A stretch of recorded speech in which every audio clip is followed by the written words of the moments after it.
ტელერადიო კომპანია Georgian Times-ი წარმოგიდგენთ.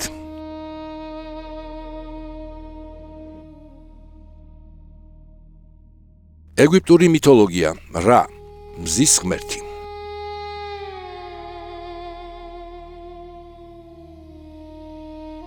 ეგვიპტის უძველესი ცივილიზაცია, რომელიც ნილოსის ნაპირებზე 1000 წლეულების განმავლობაში ყვაოდა, სამყაროს მოწყობის ახსნას ღმერთების რთული და სიმბოლოებით დატვირთული სისტემით ცდილობდა. ამ მრავალფეროვან ღვთაებათა შორის ყველაზე მნიშვნელოვანი ადგილი მზის ღმერთს რას ეკავა. ეგვიპტელთა წარმოდგენაში რა არ იყო მხოლოდ მზის, როგორც ციური სხეულის გამოხატულება. იგი მიიჩნეოდა კოსმოსური წესრიგის, სიცოცხლის ენერგიისა და დროის შეუჩერებელი მოძრაობის მთავარ განსახიერებად. მისი ყოველდღიური ციკლი, აღმოსავლეთიდან ამოსვლა, შუა დღის ზენიტი და დასავლეთით ჩასვლა, ეგვიპტური მსოფლმხედველობისთვის იქცა უნივერსალურ ნიშნად, რომელიც სიცოცხლის დაბადებას, მის სიმძლავრესა და მუდმივ განახლებას აღნიშნავდა. მზის ყოველი გამოჩენა ჰორიზონტზე აღქმული იყო როგორც იმედისა და არსებობის გარანტია, რაც საფუძვლად უდევდა მთელ მათ რელიგიურ აზროვნებას. ძველი ეგვიპტური მითოლოგიის თანახმად, სამყაროს დასაწყისში არსებობდა მხოლოდ პირველყოფილი ქაოსი, უსასრულო და ბნელი წყლები, რომლებსაც ნუნის სახელით მოიხსენიებდნენ. ეს მდგომარეობა წარმოადგენდა უფორმო სივრცეს, სადაც არ არსებობდა არც ცა, არც მიწა, არც სინათლე და არც დროის გაგება. სწორედ ამ სივრციდან აღმოცენდა პირველი მყარი ადგილი, მთა, რომელზეც შემოქმედი ღმერთი გამოჩნდა. ჰელიოპოლისის რელიგიურ ტრადიციაში ეს ღვთაება ხშირად ატომთან იყო გაიგივებული, რომელიც თავის მხრივ მზის ღმერთ რასთან ასოცირდებოდა. სწორედ ამ ძალის გამოჩენით დაიწყო ქაოსისგან სამყაროს ორგანიზება, სიბნელის გაფანტვა და ღვთაებრივი წესრიგის დამკვიდრება, რამაც საფუძველი ჩაუყარა ყველაფერ იმას, რაც დღეს ჩვენთვის ნაცნობია. ჰელიოპოლისის მოძღვრებაში რასგან იწყებოდა ეგრეთ წოდებული ენეადი, 9 უმთავრესი ღვთაებისგან შემდგარი წმინდა ჯგუფი, რომელიც სამყაროს სტრუქტურის ჩამოყალიბებასთან იყო დაკავშირებული. ამ ღვთაებრივ ოჯახში შედიოდნენ ატომი, შუ, ტეფნუტი, გები, ნუტი, ოსირისი, ისი და სეთი და ნეფთისი. თითოეული მათგანი ბუნებისა და კოსმოსის სხვადასხვა ძალას წარმოადგენდა: ჰაერს, ტენიანობას, მიწას, ცას, სიცოცხლესა და სიკვდილს. ამგვარად, ეგვიპტური რწმენით, სწორედ რას ენერგიიდან და ნებიდან წარმოიშვა მთელი ღვთაებრივი სისტემა, რომელმაც სამყაროს მისცა ფორმა, შინაარსი და მყარი სტრუქტურა.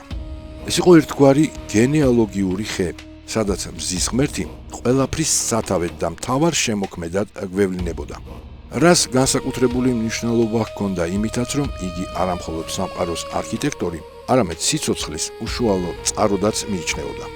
ზოგიერთ მითში ხვდებით საინტერესო თქმულებას, რომ ადამიანები თავად რას ცრემლებისგან წარმოიშვნენ.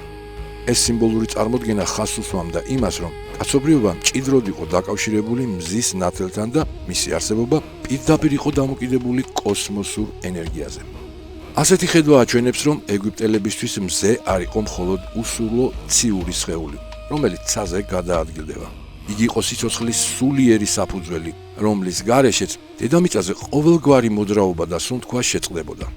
ეგვიპტური პოლიტიკური იდეოლოგია ასევე მჭიდროდ უკავშირდებოდა რას კულტს.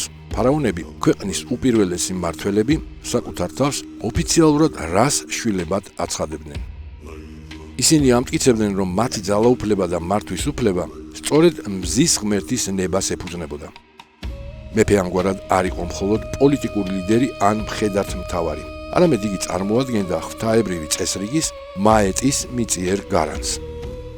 ეგვიპტური წარმოდგენით, თუ მზე ყოველდღიურად შეუფერხებლად ამოდიოდა და სამყაროს სინათლით ივსებოდა, ეს ნიშნავდა, რომ ფარაონი სწორად მართავდა ქვეყანას.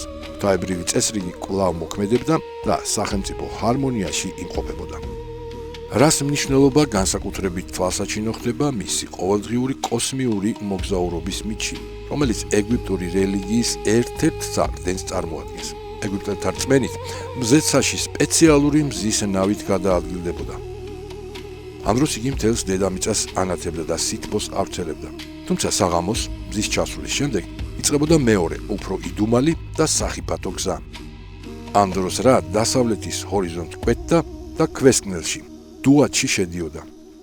იქ იგი 12 საათს ყომდებოდა, რათა დილით კვლავ აღმოსავლეთში გამოჩენილიყო.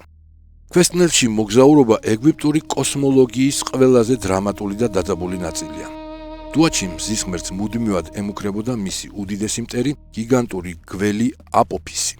აპოფისი განასახიერებდა ქაოსს, ბოროტებასა და მარადიულ სიბნელეს.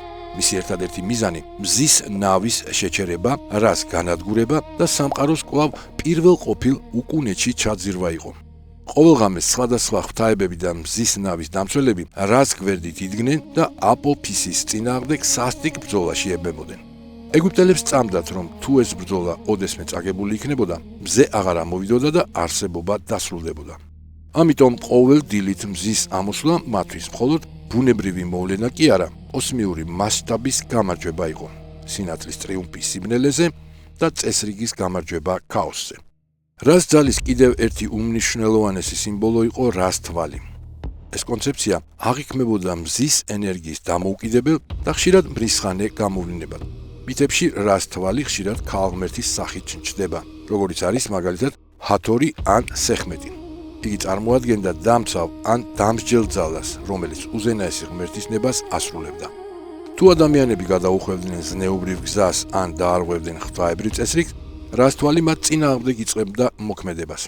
ამგვარად მზის ძალას ეგვიპტელები ორმაგი ბუნებით აღიქვამდნენ. იგი ერთდროულად იყო სიცოცხლისა და სითბოს მომნიჭებელის და მკაცრი, სამართლიანი დამსჯელიც, რომელიც სამყაროს ბოროტებისგან წმენდდა. დროთა განმავლობაში რას კულტმა მნიშვნელოვანი ცვლილებები განიცადა, რაც ეგვიპტის ისტორიულ განვითარებას მიჰყვებოდა. სხვადასხვა ეპოქაში იგი სხვა ძლიერ ღვთაებებთან ერთიანდებოდა და ახალ ფორმებს იღებდა. მაგალითად, ახალი სამეფოს პერიოდში ფართოდ გავრცელდა ღვთაება ამონ-რა. ეს იყო მზის ღმერთისა და ქალაქ თებეს უძლიერესი ღმერთის ამონის სინთეზი. მიუხედავად ასეთი რელიგიური შერწყმისა, რას ძირითადი არსი უცვლელი რჩებოდა. იგი კვლავაც რჩებოდა სინათლის, პირველქმნელი ენერგიისა და კოსმიური ჰარმონიის მთავარწყაროდ. რას მთავარი საკულტო ცენტრი იყო ქალაქი ჰელიოპოლისი, რომლის სახელიც ბერძნულიდან თარგმანში მზის ქალაქს ნიშნავს. აქ მდებარე დიდებულ ტაძრებში ქურუმები ყოველდღიურად ატარებდნენ საგანგებო რიტუალებს, რათა ხელი შეეწყოთ მზის ნავის უსაფრთხო მგზავრობისათვის და სამყაროს სტაბილურობა შეენარჩუნებინათ. ჰელიოპოლისის არქიტექტურის უმნიშვნელოვანესი ელემენტი იყო ობელისკები, მაღალი, წვეტიანი ქვის სვეტები, რომლებიც მზის გაქვავებულ სხივებად მიიჩნეოდა.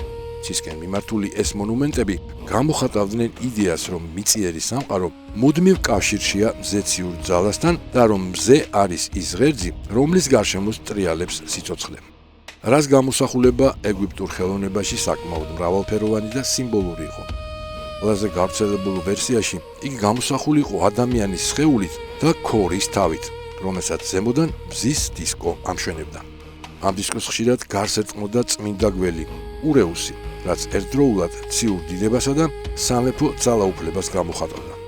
ზოგიერთ ტექსტში რა აღწერილია როგორც ხანდაზმული ღმერთი, რომლის სხეულიც ძვირფასი ლითონებისგან შედგება. მისი ძვლები ვერცხლისაა, ხოლო კანი და ხორცი წმინდა ოქროსი. ეს მეტაფორა ხაზს უსვამდა მის მარადიულობას, სიწმინდესა და ურღვევ ძალას, რომელიც დროს არ ექვემდებარება. საბოლოო ჯამში რა იქცა ძველი ეგვიპტის რელიგიური, ფილოსოფიური და სოციალური აზროვნების მთავარ საყრდენად. იგი იყო ღმერთი, რომელმაც ქაოს ფორმა მისცა, სამყაროს ურყევი კანონები დაუდგინა და სიცოცხლის უწყვეტი ციკლი განამტკიცა. მისი ყოველდღიური ამოსვლა ეგვიპტელებს შეახსენებდა, რომ ნებისმიერი სიბნელე დროებითია და სამყაროს საფუძველში მუდმივი განახლებისა და აღორძინების ძალა იმალება. წესრიგი საბოლოოდ ყოველთვის ძლევს ქაოსს, ხოლო სიცოცხლე ყოველთვის პოულობს გზას ახალი დასაწყისისთვის. ტელერადიო კომპანია Georgian Times-ი. გადაცემაზე მუშაობდნენ დამდგმელი რეჟისორი, პროდიუსერი და იდეის ავტორი მალხაზ გულაშვილი.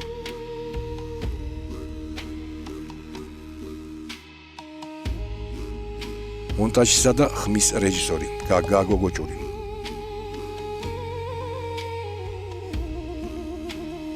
სცენარების ავტორები გაგა გოგოჭური, მირზა ცხოიძე.